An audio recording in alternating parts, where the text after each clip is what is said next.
Op een kilometer of 80 van Birmingham ligt het pittoreske plaatsje Ledbury. Dit is de plaats waar de fabriek gevestigd is van Rtl Formule Racing. Het voormalige speeltje en tegenwoordig serieuze business van Paul Stoddart, de Australische teambaas van het team van Minardi. De vraag aan Paul Stoddart is: wanneer is het allemaal begonnen? Wanneer had hij voor het eerst contact in de Formule 1? Really in 1996 with Ken Tyrrell, and my first ever car that I bought was a 017 Tyrrell, which I drove for the first time here in the UK at Donington. And really, once I got the passion back again, one thing led to another. 97 we were sponsors with the Tyrrell team. We quickly turned that into a technical partnership. By late 97 we were looking to buy a Formula 1 team. We did make a bid for Tyrrell against British American Racing, who of course was successful. They only wanted the race entry, not the ability to manufacture the cars and indeed many of the personnel. So I bought in 98 all of the equipment and wherewithal to manufacture cars, together with a large group of the personnel, and moved them all here to Ledbury.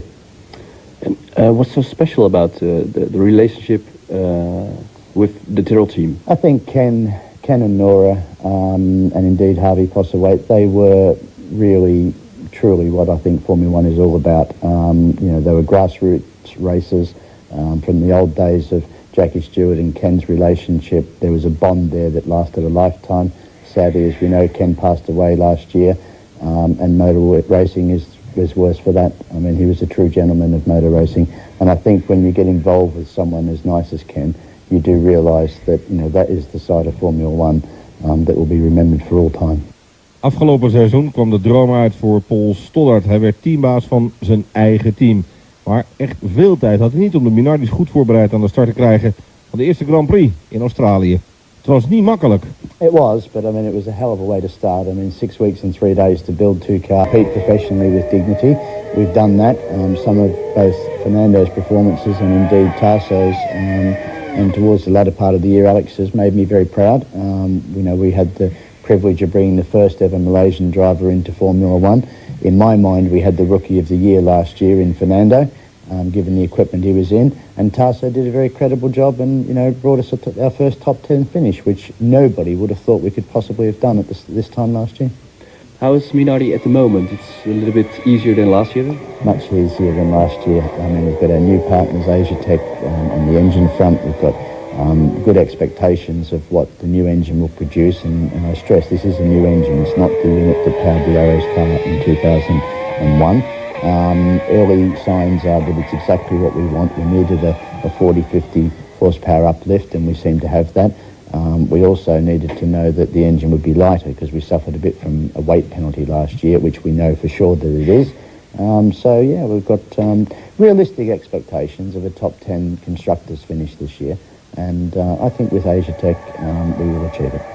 It's a big step forward? Big step forward. I mean, to get the kind of gains that we've had, both just from the Asia Tech engine and also from now that the fact we're running 2 wind tunnel programs, which is something Minardi's never done before, we're now starting to get the benefits of that. And I'm seeing big improvements in the aero package. Of course, we won't know till we get to Melbourne just how much we've improved. We know where we've come from and where we're at now, because we don't know what the other teams have done. So we'll have to wait and see. And Minardi still is an Italian, Australian, English, Malaysian. No, we're a team for all seasons, really.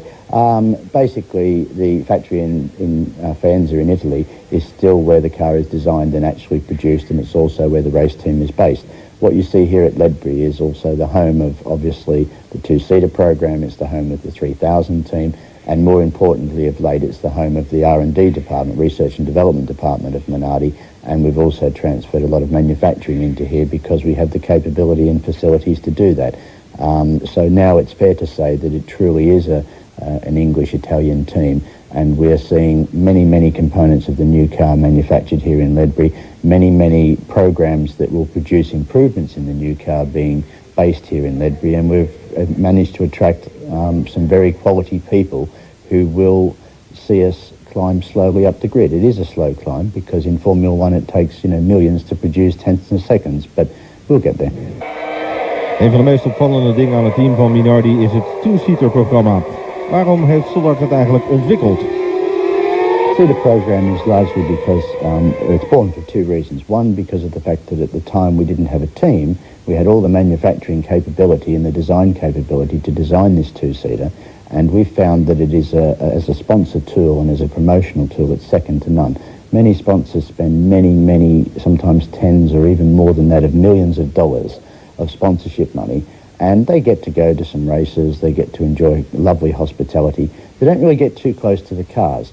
And what you find with this is that we end up with the cars coming back to the people. So we're bringing Formula One closer to the people. And last year we did a couple of days, one in Donington and one in Misano in Italy, where we could really stage almost a live race between 6 or 8 of these two-seaters and give sponsors the benefit to either ride in the car themselves or to run competitions to enhance their product and enhance their sponsorship.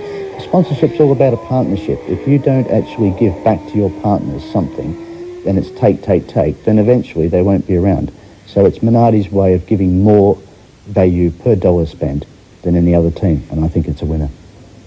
And you're driving yourself. And it keeps me in the cockpit, so to speak, yes.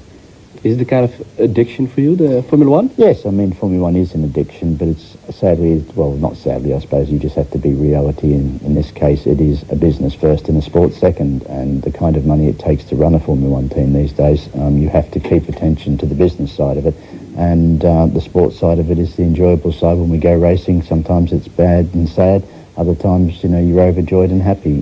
That's racing. But it is a kind of hobby also, because you have a nice collection of cars here. Yeah, the collection of cars sort of have come along over the years. I mean, obviously when we bought Ken Tyrrell's assets from BAR and indeed some from Ken Direct, we ended up with a lot of cars. And of course when we took over Minardi, we ended up with a Minardi collection. So I think we've got something like, including the two-seaters and the current cars, something like 85 Formula One cars now. What's the most special car for you? I know this sounds crazy, but the two-seater. I mean, it is my own design. It's something that was built here. It's something that drives beautifully. It behaves very, very good on the track, and it is my favourite car. As far as the single-seaters go, I have a few favourites, but I think probably the 1997 Tyrrell 025 or the 98 026. They're both very good cars, and they're very, very user-friendly to drive. You have a special relationship with two Dutch guys? Jos Verstappen and Christian Albers? Absolutely, yeah. Well, Jos is a good friend, goes back years now, and, obviously I rate Jos very highly as a driver. I think, there were 1 or 2 times in his career when he's been downright unlucky. And, Jos, for me, is still absolutely up there with the best of them. In a race, it's hard to find somebody who's a better racer than Jos, and a great guy with it. And then young Christian, well, Christian drove for me in 2000. I mean, I love him to death. He's a great little kid. He does need help from sponsors to break into Formula One. He's certainly got the talent. But sadly, the reality these days is that talent enough isn't going to get him there. Tot slot stelden we de verse teambaas uit de Formule 1 de vraag wat hij ervan zou vinden om Jos Verstappen in zijn team te hebben. I'd love to have Jos driving in a Minardi. Unfortunately, he's contracted to another team. But as they say, you should never say never. So to use those famous words of Murray Walker, who's now retired, anything can happen in Formula One, and it usually does. So let's see.